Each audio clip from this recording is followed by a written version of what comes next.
Selamat berjumpa kembali, terutama dari rekan-rekan kalangan akademisi. Lebih khusus lagi untuk para dosen maupun mahasiswa yang sedang menempuh atau mengajar di jenjang perguruan tinggi, mulai dari diploma sampai jenjang sarjana.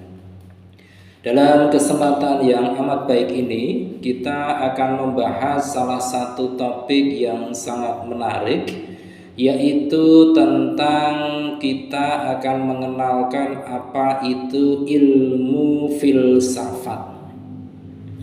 Dari beberapa pendapat para ahli, dapat diambil sebuah kesimpulan bahwa ilmu filsafat merupakan suatu pemikiran dan kajian kritis terhadap sebuah kepercayaan dan sikap yang telah dijunjung tinggi kebenarannya melalui berbagai pencarian dan analisis tentang konsep dasar yang menyangkut bidang kegiatan pemikiran seperti dalam hal prinsip, kemudian keyakinan, konsep maupun sikap umum dari suatu individu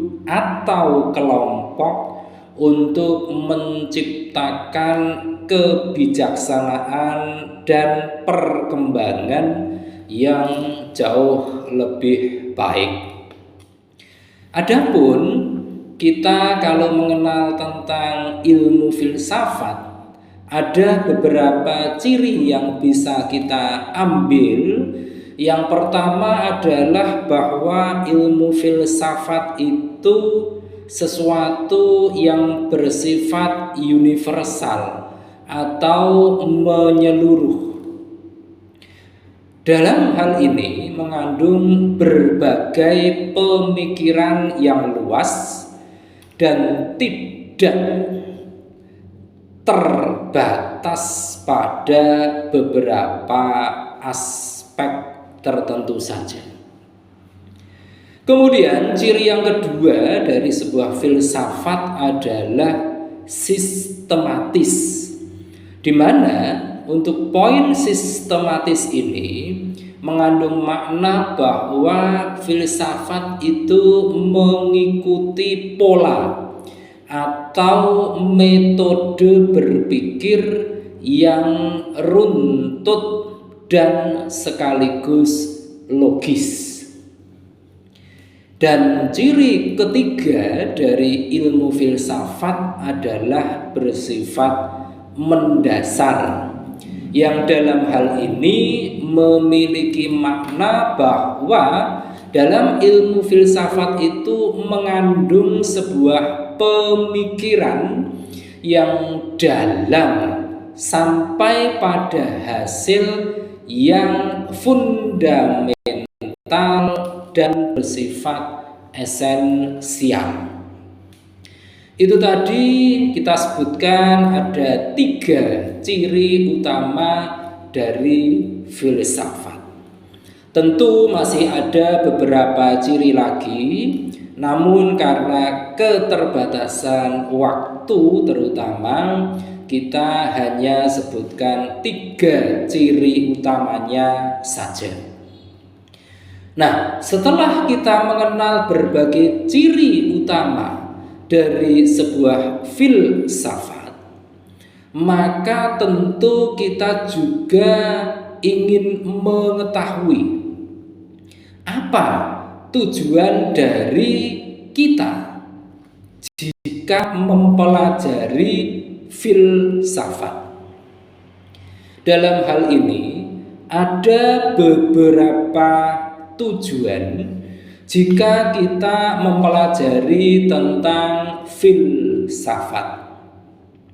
Yang pertama adalah bahwa dengan mempelajari filsafat kita akan menjadi lebih terdidik dan juga memiliki pengetahuan serta mampu untuk menilai berbagai hal di sekitar kita dengan sudut pandang objektif. Tujuan kedua yaitu agar kita terdorong untuk mendalami sekaligus mengembangkan ilmu pengetahuan. Tujuan ketiga dari sebuah pembelajaran tentang filsafat adalah agar kita menjadi lebih bijaksana di dalam menjalani kehidupan ini. Ini penting mengingat kehidupan ini berjalan bersifat tidak statis tetapi dinamis. Oleh karenanya diperlukan amat sangat yang namanya kebijaksanaan. Nah, dengan mempelajari filsafat kita dapat menjadi lebih bijaksana lagi dalam mengarungi kehidupan. Tujuan keempat dari dipelajarinya filsafat adalah agar kita memahami sejarah pertumbuhan, kemudian juga perkembangan serta kemajuan atas ilmu pengetahuan di berbagai bidang. Tujuan kelima yaitu agar kita memiliki pandangan yang luas dan juga terhindar dari sifat egosentrisme. Dan tujuan keenam dari pembelajaran filsafat dalam kehidupan ini adalah supaya kita dapat berpikir sendiri, memiliki pendapat sendiri, mandiri secara jasmani maupun rohani, dan juga dapat bersikap kritis. Itu tadi telah kita sebutkan 6 saja tujuan dari mempelajari filsafat. Setelah kita mengetahui definisi, kemudian juga ciri-ciri utama, dan terakhir kali adalah tujuan dari mempelajari filsafat, kita juga ada baiknya mengenal tentang berbagai cabang dari ilmu filsafat.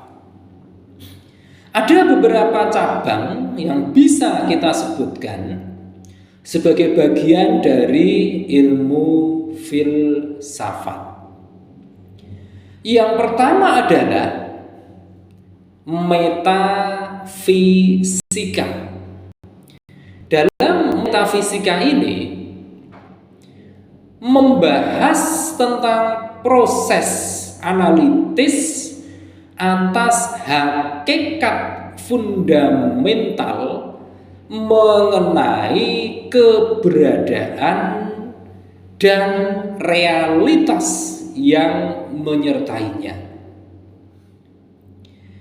Kemudian yang kedua adalah sejarah filsafat itu sendiri. Dalam sejarah filsafat dibahas tentang berbagai hal Di antaranya adalah tentang periode tertentu, tentang individu atau aliran tertentu juga. Yang ketiga yaitu epistemologi.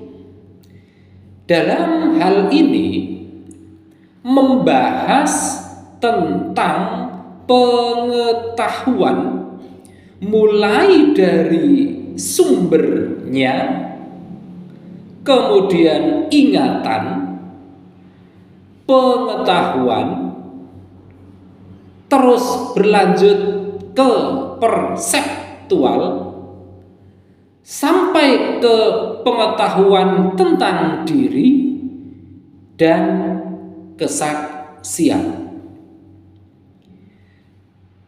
Cabang ilmu filsafat yang keempat adalah estetika, di mana di dalam estetika ini membahas tentang bagaimana keindahan itu dapat terbentuk, serta bagaimana manusia atau individu dapat merasakannya. Cabang kelima dari ilmu filsafat adalah metodologi, di mana dalam metodologi ini membahas sebuah tata cara, teknik, atau jalan yang telah dirancang dan juga dipakai dalam proses memperoleh sebuah pengetahuan. Cabang ilmu filsafat yang berikutnya atau yang keenam adalah etika. Di dalam etika ini membahas tentang moralitas, mulai dari ide tentang berbagai hal yang baik atau buruk, sampai pada perilaku benar atau salah. Dan cabang ilmu filsafat yang ketujuh yaitu logika, di mana di dalam logika ini membahas tentang penalaran, terutama sebagai sarana dalam pemecahan suatu permasalahan. Itu tadi berbagai cabang dari ilmu filsafat. Lantas, apa fungsi dari filsafat itu? Fungsi dari filsafat juga ada beberapa. Beberapa di antaranya, yang pertama dari fungsi filsafat adalah membantu dalam mendalami berbagai pertanyaan tentang ilmu atau asasi manusia, tentang makna atau realitas, serta lingkup tanggung jawabnya secara sistematis dan historis. Fungsi kedua dari filsafat adalah untuk memberikan wawasan yang lebih luas serta kemampuan analitis dan kritis untuk bergulat dengan berbagai permasalahan intelektual spiritual, dan juga ideologis. Fungsi ketiga yaitu dalam rangka mendeteksi berbagai persoalan kehidupan, terutama dalam aspek argumentasi sudut pandang agama, ideologi, serta pandangan dunia. Fungsi yang keempat dari filsafat adalah merupakan pondasi atau dasar untuk berpartisipasi secara kritis dalam kehidupan intelektual, khususnya dalam lingkungan akademis. Dan fungsi yang kelima dari ilmu filsafat adalah sebagai dasar metodis dan wawasan lebih mendalam serta kritis dalam mempelajari berbagai bidang ilmu. Nah, di dalam filsafat itu ada beberapa metode yang beberapa di antaranya yaitu yang pertama adalah metode kritis, di mana caranya dengan bertanya tentang pembedaan, membersihkan, menyisihkan, dan menolak sebuah pemikiran atau keyakinan. Metode yang kedua adalah metode yang disebut dengan analitika bahasa, di mana ini membedakan permainan bahasa untuk mendapatkan sebuah keyakinan yang lebih baik. Metode ketiga dari filsafat adalah metode filsafat intuitif, di mana ini mengajak kita untuk berpikir dalam semangat untuk terus bisa menganalisis suatu keyakinan tanpa terkungkung oleh sebuah logika.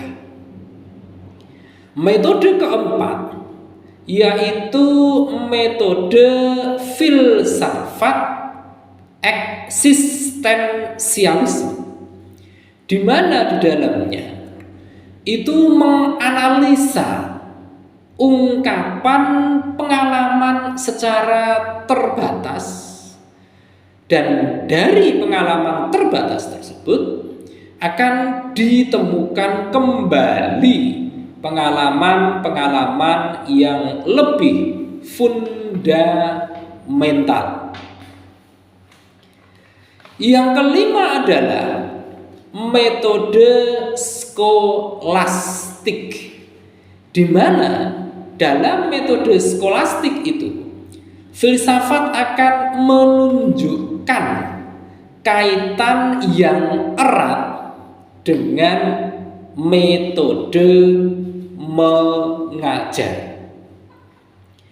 Metode keenam dari filsafat adalah metode fenomenologi, di mana dalam hal ini melihat sesuatu dengan objektif, dengan melihat sisi subjektifnya seperti kepentingan, kemudian juga perasaan, dan juga tekanan sosial.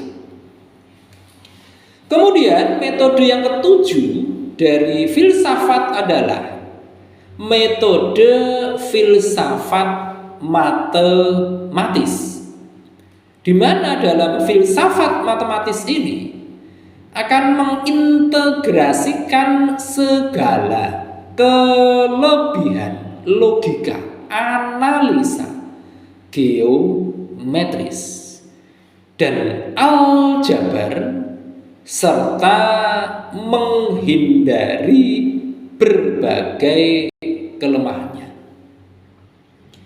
Metode kedelapan yaitu metode dialektis, di mana di dalam metode dialektis ini membuat sebuah tesis sekaligus antitesis yang berulang sampai mendapatkan sebuah hakikat yang lebih baik lagi. Metode kesembilan yaitu metode transendental, di mana ini menerima berbagai nilai dari yang disebut ilmu positif dan juga nilai subjektif agama dan moral. Dan yang terakhir, dalam filsafat itu ada metode yang disebut metode empiris, eksperimental, di mana dalam metode empiris eksperimental ini dilakukan sebuah eksperimen atau percobaan sampai bisa membuktikan secara empiris, bukan hanya berdasarkan kepada asumsi atau spekulasi. Demikian pembahasan singkat kita tentang pengenalan apa itu filsafat. Mudah-mudahan pembahasan yang sangat singkat ini akan memberikan manfaat yang sebesar-besarnya serta keberkahan bagi kita semua. Kita akan lanjutkan dengan topik-topik yang tidak kalah menariknya pada sesi-sesi berikutnya. Terima kasih atas perhatian Anda semua. Jangan lupa setelah menyaksikan tayangan ini, klik di layar Anda untuk like, komen, share, dan tentu saja jangan lupa subscribe. Terima kasih.